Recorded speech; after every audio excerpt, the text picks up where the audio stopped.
Hello everyone, welcome to Sahakari rise plus. നമ്മളിന്ന് discuss ചെയ്യാൻ പോകുന്നത് ഇംഗ്ലീഷ് എക്സാമിൽ സ്ഥിരം ചോദിക്കുന്ന ഒരു ടോപ്പിക്കാണ് റീഡിംഗ് കോംപ്രിഹെൻഷൻ. അപ്പോൾ ഈ റീഡിംഗ് കോംപ്രിഹെൻഷനെ കുറിച്ച് പറയുമ്പോൾ നമ്മൾ ആദ്യമായിട്ട് മനസ്സിലാക്കേണ്ടത് റീഡിംഗ് കോംപ്രിഹെൻഷൻ എന്ന് പറയുന്നത് ഒരു സെപ്പറേറ്റ് ടോപ്പിക് അല്ല. നമ്മൾ പഠിച്ചിട്ടുള്ള ഗ്രാമർ, വൊക്കാബുലറി തുടങ്ങിയ മേഖലകളിൽ നിന്നും നമ്മളോട് ചോദ്യം ചോദിക്കുന്നതാണ് റീഡിംഗ് കോംപ്രിഹെൻഷൻ. അപ്പോൾ അവിടെ ഒരു പാരഗ്രാഫ് തന്നിട്ട് നമ്മുടെ ഗ്രാമർ, വൊക്കാബുലറി ഏരിയാസ് ഒക്കെ ചോദിക്കുന്ന രീതിയിലായിരിക്കും ക്വസ്റ്റ്യൻസ് വരുന്നത്. സോ ഡിയേഴ്സ്, നമുക്ക് നോക്കാം എന്താണ് റീഡിംഗ് കോംപ്രിഹെൻഷൻ എന്ന്. റീഡിംഗ് കോംപ്രിഹെൻഷൻ പൊതുവെ രണ്ട് തരത്തിലുണ്ട്. നമുക്ക് എക്സാമിന് ചോദ്യം ചോദിക്കുന്ന സമയത്ത് റീഡിംഗ് കോംപ്രിഹെൻഷനിൽ കാണുന്നത് ആദ്യം ഒരു പാരഗ്രാഫ് തരും. ഈ പാരഗ്രാഫിൽ നിന്നും ചോദ്യങ്ങൾ ചോദിക്കും. ഒരു 5 ചോദ്യങ്ങളാണ് സാധാരണ ചോദിക്കാറ്. ഈ 5 ചോദ്യങ്ങൾ ചോദിക്കുന്ന രീതി 2 ടൈപ്പിലാണ്. ഒന്നെങ്കിൽ നമ്മുടെ ഗ്രാമർ സ്കില്ല് അല്ലെങ്കിൽ വൊക്കാബുലറി സ്കില്ല് ടെസ്റ്റ് ചെയ്യുന്ന തരത്തിലുള്ള ക്വസ്റ്റ്യൻസ് ഉണ്ടാകാറുണ്ട്. അതുപോലെ അനലിറ്റിക്കൽ മോഡലിലുള്ള ക്വസ്റ്റ്യൻസ് ഉണ്ടാകാറുണ്ട്. അപ്പോൾ ഗ്രാമർ ആൻഡ് വൊക്കാബുലറി ആണ് മിക്ക പരീക്ഷകളിലും ചോദിക്കുന്നത്. നമ്മുടെ പരീക്ഷയിലും ചോദിക്കുന്നത് ഗ്രാമർ ആൻഡ് വൊക്കാബുലറി ആണ്. ഗ്രാമർ ആൻഡ് വൊക്കാബുലറിയിൽ ഗ്രാമാറ്റിക്കൽ റൂൾസും വൊക്കാബുലറിയും നമുക്കറിയുമെങ്കിൽ ഉത്തരം കൃത്യമായിട്ടും പഠിക്കാൻ കഴിയും. ഉത്തരം കൃത്യമായിട്ട് നമുക്ക് ആൻസർ ചെയ്യാൻ കഴിയും. ഇനി അനലിറ്റിക്കൽ മോഡലിൽ ചെയ്യുന്നത് ഒരു പാരഗ്രാഫ് തരുന്നു. ആ പാരഗ്രാഫിൽ പറഞ്ഞിട്ടുള്ള കാര്യങ്ങൾ നമുക്ക് മനസ്സിലാകുന്നുണ്ടോ, ആ പാരഗ്രാഫിലുള്ള സങ്കീർണമായിട്ടുള്ള ചില സെൻറ്റൻസുകളൊക്കെ നമുക്ക് കൃത്യമായിട്ടും ക്രാക്ക് ചെയ്യാൻ പറ്റുന്നുണ്ടോ എന്ന തരത്തിലുള്ള ചോദ്യങ്ങളാണ് അനലിറ്റിക്കൽ മോഡലിൽ വരുന്നത്. അപ്പോൾ ഗ്രാമർ ആൻഡ് വൊക്കാബുലറിയും ഉണ്ട്, അനലിറ്റിക്കൽ മോഡലും ഉണ്ട്. പല പരീക്ഷകളിലും പല രീതിയിലാണ് ചോദ്യങ്ങൾ വരുന്നത്. നമ്മുടെ ഏരിയ എന്ന് പറയുന്നത് ഗ്രാമർ ആൻഡ് വൊക്കാബുലറി ആണ് കേട്ടോ. നമ്മുടെ ഏരിയ എന്ന് പറയുന്നത് ഗ്രാമർ ആൻഡ് വൊക്കാബുലറി ആണ്. അപ്പോൾ നമ്മൾ പഠിക്കേണ്ടത്, നമുക്ക് ഇതിനകം തന്നെ ഗ്രാമർ ക്ലാസ്സുകൾ കിട്ടിയിട്ടുണ്ട് അല്ലേ. Tense, active voice, passive voice, അങ്ങനെ ഗ്രാമർ റൂൾസ് നമ്മൾ പഠിക്കണം.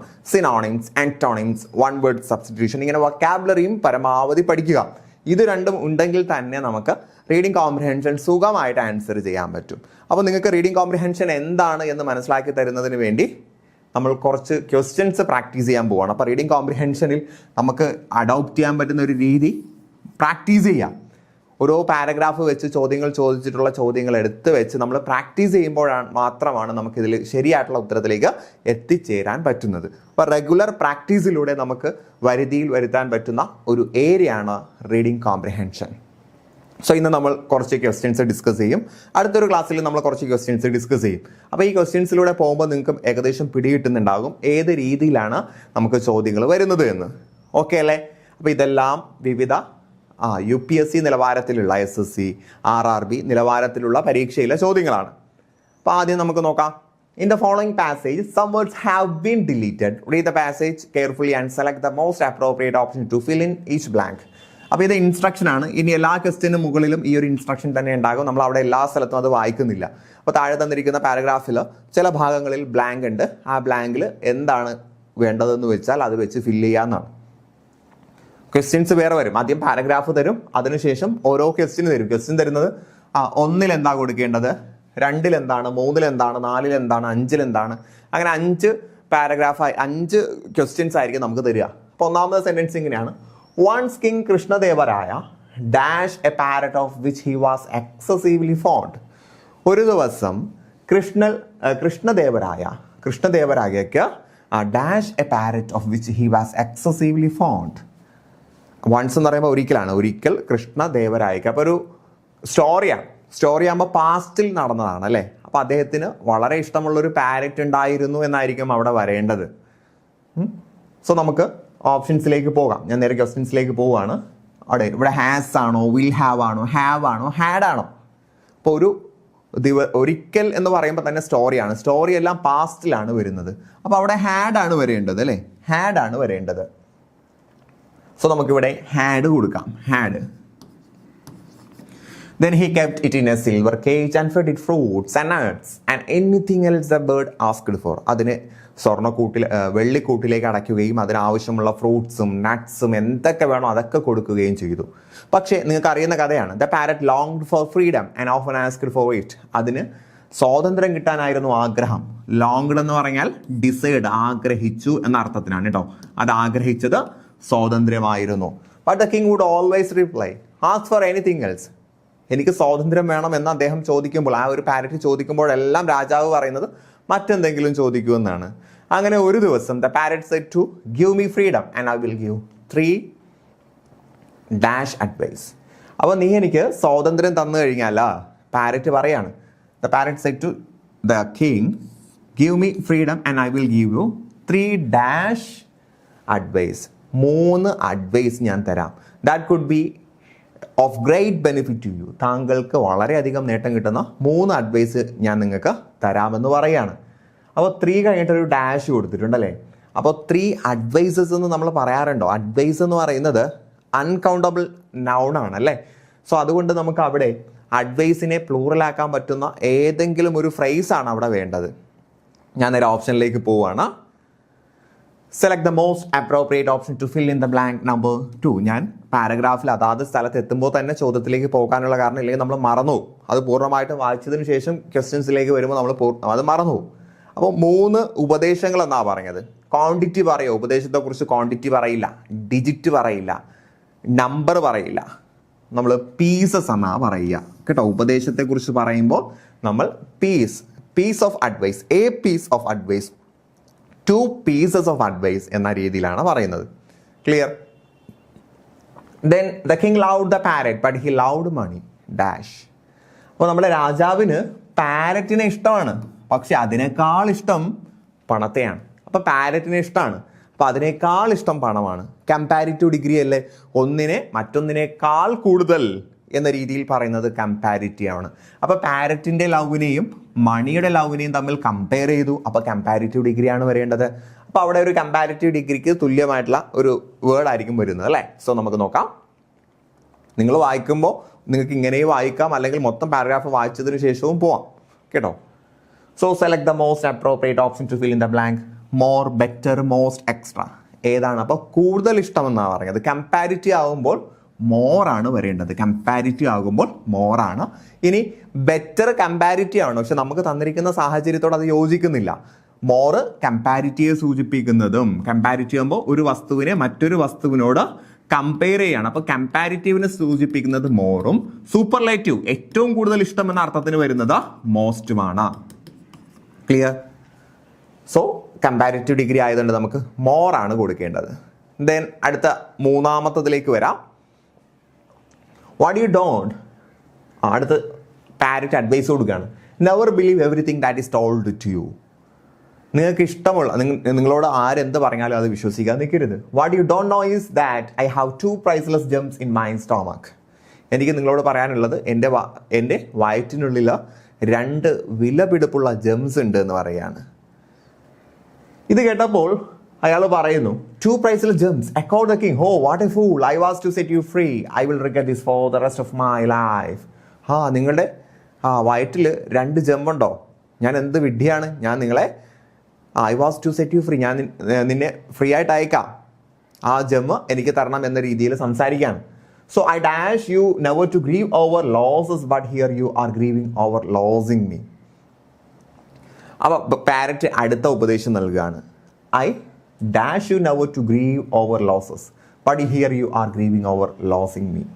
ഒരിക്കലും നഷ്ടത്തെക്കുറിച്ച് ഓർത്ത് ദുഃഖം രേഖപ്പെടുത്തരുത് എന്ന ഉപദേശമാണ് ഞാൻ നിനക്ക് നൽകുന്നത്. പക്ഷെ നിങ്ങളിപ്പോൾ എൻ്റെ നഷ്ടത്തെക്കുറിച്ച് ഓർത്ത് ദുഃഖിക്കുകയാണ് എന്ന് പറയാണ്. നമുക്ക് ആ സ്റ്റോറി കൃത്യമായിട്ടും കിട്ടിയില്ലെങ്കിലും ഗ്രാമാറ്റിക്കൽ കറക്ഷൻ കൃത്യമായിട്ട് നമ്മുടെ മനസ്സിലേക്ക് വരണം. അപ്പോൾ ഇവിടെ ആദ്യം പറഞ്ഞ ഉപദേശം നൽകാമെന്ന്, 1ാമത്തെ ഉപദേശം കേൾക്കുന്ന ഒന്നും വിശ്വസിക്കരുത്. എന്നിട്ട് പിന്നെ പറയാണ് എൻ്റെ വയറ്റിനുള്ളിൽ പ്രൈസ്ലെസ് ആയിട്ടുള്ള 2 ജെംസ് ഉണ്ട്. ഇത് കേട്ടപ്പോൾ രാജാവ് പറയാണ്, oh what a fool, I was to set you free. നിന്റെ വയറ്റിൽ ജെമ്മുണ്ടെങ്കിൽ ഞാൻ എങ്ങനെ നിന്നെ വെറുതെ വിടും? I will regret this for the rest of my life. നിന്റെ വയറ്റിൽ ആ ഒരു ജെമ്മുള്ളപ്പോൾ നിന്നെ വെറുതെ വിട്ട് കഴിഞ്ഞാൽ ആ 2 ജെം എനിക്ക് നഷ്ടപ്പെടില്ലേ, ഞാനത് റിഗ്രറ്റ് ചെയ്യുമെന്ന് പറയാണ്. സോ 4ാമത്തതിൽ ഇവിടെ പറഞ്ഞിട്ടുള്ളത് I dash you never to grieve over losses.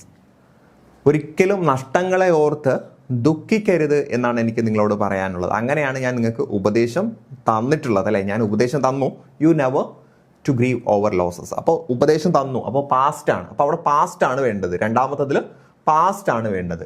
അപ്പോൾ നമുക്ക് നോക്കാം പാസ്റ്റിന് പറ്റുന്നത് ഏതാണെന്ന് നോക്കാം. അഡ്വൈസ് പാസ്റ്റ് അല്ല, ഹാവ് അഡ്വൈസ്ഡ് കൊടുക്കാൻ പറ്റില്ല, ഡിഡ് അഡ്വൈസ്ഡ് കൊടുക്കാൻ പറ്റില്ല, അഡ്വൈസ്ഡ് പാസ്റ്റ് ആണ് കൊടുക്കേണ്ടത്.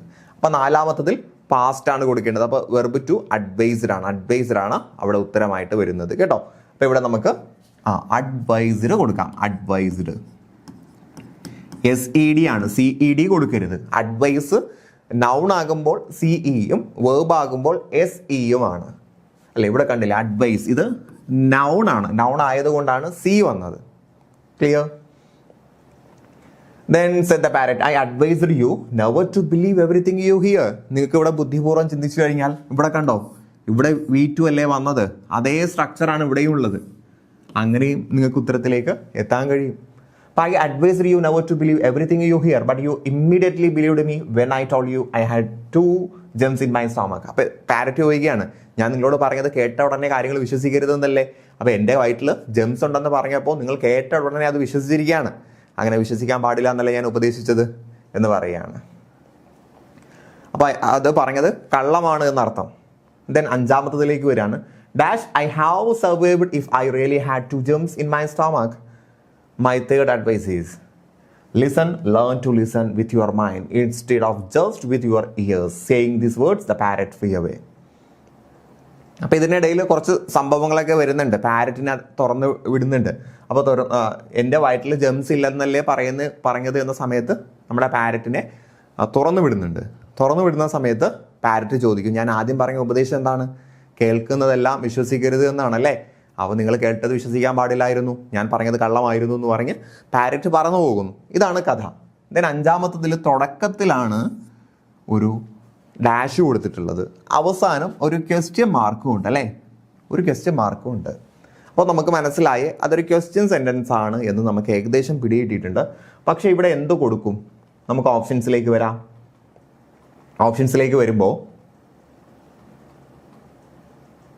Select the most appropriate option to fill in the blank. അവിടെ കുഡ് ആണോ, മൈറ്റ് ആണോ, ക്യാൻ ആണോ, മേ ആണോ കൊടുക്കേണ്ടത്? അപ്പോൾ ഇതെല്ലാം മോഡൽ ഓക്സിലറികളാണ് അല്ലേ. ഈ മോഡൽ ഓക്സിലറികൾ ഏതാണ് കൊടുക്കേണ്ടത് എന്ന് ചോദിച്ചാൽ കുഡാണ് കൊടുക്കേണ്ടത്. കുഡ്. എന്തുകൊണ്ട്? കുഡിൻ്റെ അർത്ഥം നമുക്ക് ഏതെങ്കിലും ഒരു എബിലിറ്റി ഉണ്ടായിരുന്നു എന്ന രീതിയിൽ നമ്മൾ പറയും. പിന്നെ ഒരു സാധ്യതയെക്കുറിച്ചും പറയും അല്ലെ. Could I have survived if I really had 2 gems in my stomach. ഒരു സാധ്യതയെക്കുറിച്ച് പറയാണ്. എൻ്റെ വയറ്റിൽ 2 gems ഉണ്ടായിരുന്നുവെങ്കിൽ ഞാൻ ജീവനോടെ നിൽക്കുമായിരുന്നോ? രാജാവ് എന്ത് വിഡ്ഢിയാണ് അല്ലേ. എൻ്റെ വയറ്റിൽ 2 gems ഉണ്ടായിരുന്നെങ്കിൽ അതെൻ്റെ ഡൈജഷനെയൊക്കെ ബാധിക്കും, ദഹനത്തെയൊക്കെ ബാധിച്ചുകൊണ്ട് ഞാൻ മരിച്ചുപോയേനെ. അപ്പോൾ കുഡ് ഐ ഹാവ് സർവൈവ്ഡ്, ഞാൻ സർവൈവ് ചെയ്യുമായിരുന്നോ. ക്യാനിൻ്റെ പാസ്റ്റാണ് കുഡ് അല്ലേ. അപ്പോൾ എനിക്ക് സർവൈവ് ചെയ്യാൻ കഴിയുമായിരുന്നോ എന്ന അർത്ഥത്തിന് ഇവിടെ കുഡാണ് വരേണ്ടത്. അപ്പോൾ കഴിഞ്ഞ കാലത്തിൽ ഉണ്ടായിരുന്ന ഒരു എബിലിറ്റിയെ സൂചിപ്പിക്കാനാണ് കുഡ് യൂസ് ചെയ്യുന്നത്. അപ്പോൾ അതുപോലെ നമുക്ക് കഴിഞ്ഞ കാലത്തിൽ ഒരു കാര്യം ഉണ്ടായിരുന്നുവെങ്കിൽ ഇങ്ങനെ സംഭവിക്കുമായിരുന്നു എന്ന് പറയാനും നമ്മൾ കുഡ് ഉപയോഗിക്കും അല്ലേ. എൻ്റെ വയറ്റിനുള്ളിൽ ഒരു ജെംസ് ഉണ്ടായിരുന്നെങ്കിൽ എനിക്ക് സർവൈവ് ചെയ്യാൻ പറ്റുമോ? ഇനി ഇത് ഇഫ് ക്ലോസ് വെച്ച് ചിന്തിച്ചു കഴിഞ്ഞാലും നിങ്ങൾക്ക് ഉത്തരത്തിലേക്ക് എത്താൻ പറ്റും. ഇഫ് ക്ലോസിലെ 3ാമത്തെ ക്ലോസിൽ വരുന്നത് ഏകദേശം ഇങ്ങനെയൊക്കെയാണ് എന്നും നിങ്ങൾ മനസ്സിലാക്കുക. ക്ലിയർ? അപ്പോൾ കുഡാണ് അവിടെ കൊടുക്കേണ്ട ശരിയായിട്ടുള്ള ഉത്തരം. അപ്പോൾ 5 ഉത്തരങ്ങളും നിങ്ങൾക്ക് കിട്ടിയിട്ടുണ്ടെന്ന് കരുതുന്നു. ഓക്കെ അല്ലേ? സോ നമുക്ക് ഉത്തരത്തിലേക്ക് ഒന്നും കൂടി കണ്ണോടിക്കാം. ഇവിടെ നമ്മൾ ഹാഡ് കൊടുത്തു, കാരണം പാസ്റ്റ് ടെൻസ് ആണ്. ദെൻ രണ്ടാമത്തേൽ പീസസ് ഓഫ് കൊടുത്തു. 3 pieces of advice എന്നാണ് വരേണ്ടത്. അപ്പോൾ അഡ്വൈസ് എന്തല്ല, ഒരു അൺകൗണ്ടബിൾ നൗൺ ആണ്, കൗണ്ടബിൾ അല്ല. അപ്പോൾ നേരിട്ട് അത് പ്ലൂറൽ ആകില്ല. അതുകൊണ്ട് അതിനെ പ്ലൂറൽ ആക്കാൻ നമ്മൾ പീസസ് ഓഫ് എന്ന് ആഡ് ചെയ്തു. ദെൻ അടുത്ത ചോദ്യത്തിൽ നമ്മൾ മോർ ആണ് കൊടുത്തത്. അവിടെ കമ്പാരിറ്റീവ് ഡിഗ്രി ആയിരുന്നു അല്ലേ. പണത്തെയാണ് കൂടുതൽ ഇഷ്ടം. പാരറ്റിന് ഇഷ്ടമാണ്, പക്ഷെ പണത്തെയാണ് കൂടുതൽ ഇഷ്ടം. ദെൻ 4ാമത്തതിൽ ഐ അഡ്വൈസ്ഡ്, ഞാൻ നിങ്ങളെ ഉപദേശിച്ചു. നെവർ ടു എന്ന് പറയുന്നുണ്ട്. അപ്പോൾ അവിടെ പാസ്റ്റ് ആയതുകൊണ്ട് V2 നമ്മൾ കൊടുത്തു.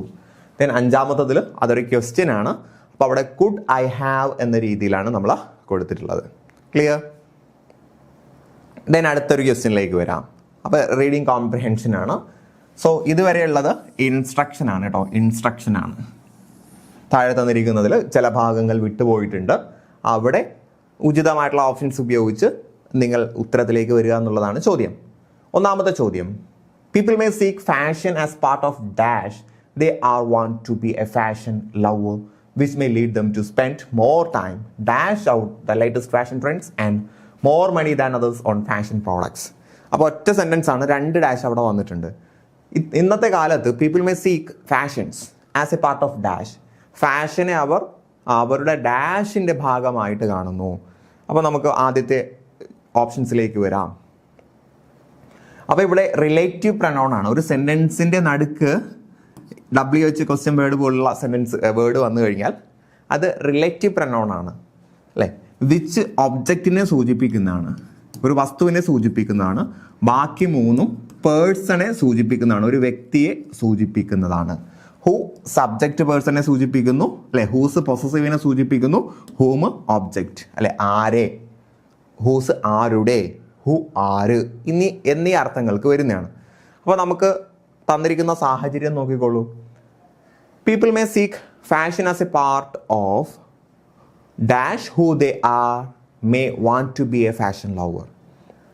അപ്പോൾ അവിടെ ഹൂ ആയിരിക്കും കുറച്ചുകൂടി സ്യൂട്ടബിൾ അല്ലേ. സബ്ജക്റ്റിനെ സൂചിപ്പിക്കുകയാണ്. ജനങ്ങൾ ഇഷ്ടപ്പെടുന്നത് ഫാഷനെയാണ്. As a part of who they are, അത് ആരാണോ അവർ അല്ലേ, ഈ പീപ്പിളിനെ സൂചിപ്പിക്കുന്ന ഹൂ ആണ്. ജനങ്ങൾ ആരാണോ അവർ, they are may want to be a fashion lover, അവർ ഫാഷൻ ലവർ ആകാൻ ഇഷ്ടപ്പെടുന്നു. അപ്പോൾ ഫാഷൻ ലവർ ആകാൻ ഇഷ്ടപ്പെടുന്ന ആളുകൾക്ക് ഫാഷൻ അവരുടെ ജീവിത ഭാഗമാകാൻ താല്പര്യപ്പെടുന്നു. Which may lead them to spend more time, അതുകൊണ്ട് അവർ കൂടുതൽ സമയവും എന്തിന് ചിലവഴിക്കുന്നു, dash out the latest fashion trends, പുതിയ ഫാഷൻ ട്രെൻഡുകൾക്ക് വേണ്ടി ചിലവഴിക്കുന്നു. അപ്പോൾ രണ്ടാമത്തതിലൊരു ഡാഷ് വന്നിട്ടുണ്ട് അല്ലേ. അപ്പോൾ രണ്ടാമത്തെ ഓപ്ഷൻ നമുക്ക് നോക്കാം, ഡാഷ്. അപ്പോൾ അവിടെ സീക്കിംഗ് ഔട്ടാണോ, ഫ്രീക്കിംഗ് ഔട്ടാണോ, ഡൂയിങ് ഔട്ടാണോ, മേക്കിംഗ് ഔട്ടാണോ എന്നാണ് ചോദ്യം. സോ സീക്കിംഗ് ഔട്ട് കേട്ടോ, സീക്കിംഗ് ഔട്ട് അഥവാ ഫാഷൻ കണ്ടെത്തുന്നതിന് വേണ്ടി. സീക്കിംഗ് ഔട്ട് എന്ന് പറയുമ്പോൾ ഫാഷൻ കണ്ടെത്തുന്നതിന് വേണ്ടി എന്ന അർത്ഥത്തിനാണ് കേട്ടോ. ഫാഷൻ കണ്ടെത്തുന്നു എന്ന അർത്ഥത്തിന് വേണ്ടിയാണ്. അപ്പോൾ അവിടെ കൊടുക്കുക seeking out, to spend more time to seeking out. Seek എന്ന് പറഞ്ഞാൽ കണ്ടെത്തുക, പുതിയ ലേറ്റസ്റ്റ് ഫാഷൻ, പുതിയത് അഥവാ ലേറ്റസ്റ്റ് ഫാഷൻ കണ്ടെത്തുന്നതിന് വേണ്ടി അവർ ശ്രമിക്കുകയാണ്. We all know the good feeling that goes dash walking out of a store with a new shade of lipstick or after ordering a killer pair of boots online. നമുക്ക് പുതിയൊരു ലിപ്സ്റ്റിക്കോ അല്ലെങ്കിൽ പുതിയൊരു ഷൂസോ ബൂട്ട്സോ ഒക്കെ ധരിച്ചുകൊണ്ട് നമ്മൾ പുറത്തേക്ക് പോവുക എന്നുള്ളത് നമ്മളെ സംബന്ധിച്ച് വലിയ ഡാഷ് ആണ്. അപ്പം നമുക്ക് മൂന്നാമത്തതിലേക്ക് പോകാം. Of in, with in, up in, along with. അപ്പം അവിടെ എന്ത് കൊടുക്കും, വിത്ത് ഇൻ അല്ലെ, വിത്ത് ഇൻ ആണ് കൊടുക്കേണ്ടത്, വിത്ത് ഇൻ. അപ്പോൾ ഇവിടെ വിത്ത് ഇൻ ആണ് വരേണ്ടത്, വിത്ത് ഇൻ. നമുക്ക് നേരെ ഒന്നുകൂടെ ക്വസ്റ്റ്യൻസിലേക്ക് പോകാം. നിങ്ങൾക്ക് കൺഫ്യൂഷൻ ആകരുത്, ഓരോ ക്വസ്റ്റ്യനും നമ്മൾ നോക്കി നോക്കി ഇങ്ങോട്ട് പോവാണ്. V all know the good feeling that goes with in walking out of A അല്ലെ. നമുക്ക് മേക്കപ്പും ധരിച്ചുകൊണ്ട് നടക്കുക, അതും അണിഞ്ഞുകൊണ്ട് നടക്കുക എന്നുള്ള അർത്ഥത്തിനാണ് അവിടെ വിത്ത് ഇൻ വരുന്നത്, വിത്ത് ഇൻ വരുന്നത്. അപ്പോൾ ഇവിടെ നമുക്ക് ഓപ്ഷൻസിൽ ഓഫ് ഇൻ ഉണ്ട്, വിത്ത് ഇൻ ഉണ്ട്, അപ്പ് ഇൻ ഉണ്ട്, അലോങ് വിത്ത് ഉണ്ട്. ഓരോന്നിൻ്റെയും മീനിങ് നമുക്ക് നോക്കാം. നമുക്ക് ഇവിടെ തന്നിട്ടുള്ളത് വിത്ത് ഇൻ ആയിരുന്നു കേട്ടോ, വിത്ത് ഇൻ എന്നുള്ള ആൻസർ ആയിരുന്നു. ഓഫ് ഇൻ എന്ന് പറയുമ്പോൾ less than a particular distance from thing, ഒരു വസ്തുവിൽ നിന്നും കുറഞ്ഞ ദൂരം മാത്രമുണ്ട് എന്ന് സൂചിപ്പിക്കാനാണ് നമ്മൾ ഓഫ് ഇൻ കൊടുക്കുന്നത്. The bird flew off in a hurry. അപ്പോൾ ഒരു പക്ഷി തൻ്റെ സ്റ്റാർട്ടിംഗ് പോയിന്റിൽ നിന്നും ഒരു നിശ്ചിത ദൂരത്തേക്ക് പറന്നു എന്ന് സൂചിപ്പിക്കാൻ നമ്മൾ ഓഫ് ഇൻ കൊടുക്കുന്നു. അപ്പോൾ ഒരു നിശ്ചിത ദൂരത്തേക്ക് എന്ന അർത്ഥത്തിന് ഓഫ് ഇൻ നമ്മൾ യൂസ് ചെയ്യും. അതുപോലെ സെപ്പറേഷന് വേണ്ടി he peeled the sticker off in one's smooth motion, ഒരു സ്ഥലത്ത് നിന്ന് മറ്റൊരു സ്ഥലത്തെ വേർപെടുത്തി എന്ന് പറയാൻ വേണ്ടി നമ്മൾ ഓഫ് ഇൻ ഉപയോഗിക്കും. അപ്പോൾ അത് സ്റ്റിക്കർ ഓഫ് ഇൻ, സ്റ്റിക്കറിനെ അതിൻ്റെ സ്മൂത്ത് ആയിട്ടുള്ള സർഫസിൽ നിന്നും നമ്മൾ വേർപെടുത്തി എന്ന അർത്ഥത്തിനും ഓഫ് ഇൻ യൂസ് ചെയ്യാറുണ്ട്. അതുപോലെ the word with in, with in എന്ന വേർഡാണ് നമ്മുടെ ആൻസർ ആയിട്ട് വന്നിട്ടുള്ളത്. വിത്തിന് പലതരത്തിലുള്ള അർത്ഥമുണ്ട്. ഇൻസൈഡ്, ഉള്ളിൽ എന്ന അർത്ഥമുണ്ട്.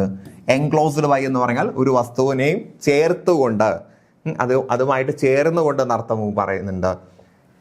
അല്ലെങ്കിൽ before the end of A specific period of A time, ഒരു നിശ്ചിത സമയത്തിൻ്റെ അവസാനത്തിന് മുന്നേ എന്ന അർത്ഥവും പറയാറുണ്ട്. സോ നമുക്ക് എക്സാമ്പിൾ നോക്കാം. He heard A noise from within the house, വീടിനുള്ളിൽ. അപ്പോൾ ഒരു സ്ഥലത്തിനുള്ളിൽ എന്ന അർത്ഥം വരാറുണ്ട്.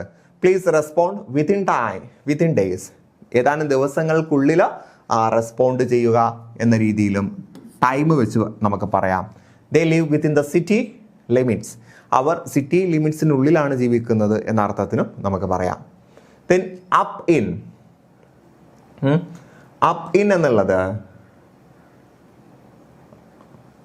Similar to of in. Of in പോലെ തന്നെയാണ്. ഇതും എന്തിനെ സൂചിപ്പിക്കുന്നു? ഒരു സാഹചര്യത്തിൽ നിന്ന് മറ്റൊരു സാഹചര്യം വേർതിരിയുന്നു എന്ന അർത്ഥത്തിനൊക്കെയാണ് ഇവിടെയും വരുന്നത്. സോ ഇപ്പോൾ he ran up a big hill. അപ്പോൾ ഒരു സ്ഥലത്ത് നിന്ന് മറ്റൊരു സ്ഥലത്തേക്ക് അവൻ ഓടി. He lives up in the mountain. അവൻ മൗണ്ടൈന് സമീപമാണ് ജീവിക്കുന്നത്. അല്ലെങ്കിൽ to be up in the air.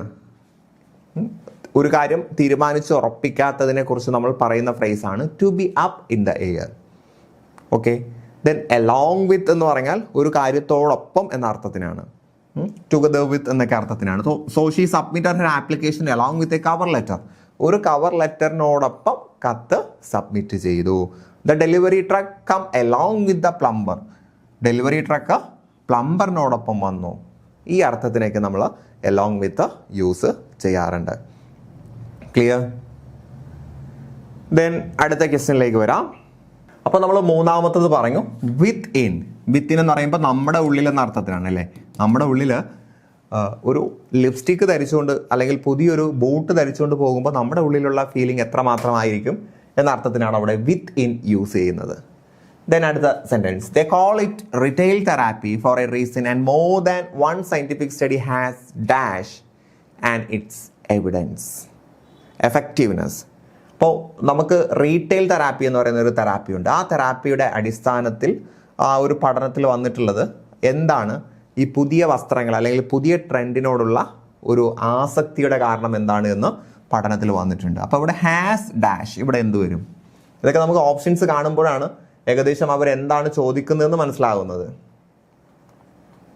നമുക്ക് നോക്കാം.